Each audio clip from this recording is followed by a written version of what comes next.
Ραπτάκη. Παραλίγο να υπάρξει η ισοφάριση από τον Αστέρα. Λάθος συνεννόηση του Κασμερίδη με τον Βηγιαφάνε. Ο Νικολέτος που μπήκε στο μάτι πριν από λίγο και είναι φρέσκος, πάσαρε όμορφα για τον Κουιρουκίδη που έβγε πάντως πλάγια. Μόνος του ο Ιβάνοφ, ισοφάριση στο 83 για τον Αστέρα Βάρης. Ωραία η συνεργασία των φιλοξενούμενων, γλυκιά η σέντα του Κουιρουκίδη, άπιαστη η κεφαλιά του Ιβάνοφ και πλέον το άγχος περνάει εξ ολοκλήρου στο στρατόπεδο του Όφη. Υπάρχει πέναλτι τώρα στο μαρκάρισμα που δέχτηκε ο Κιλιάρας.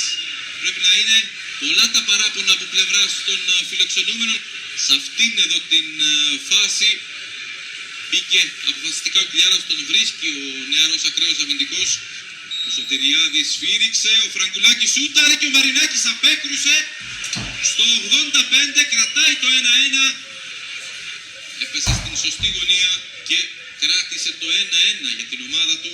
Λίγο έλειψε να κλέψει ο Ιβάνοφ. Ραπτάκης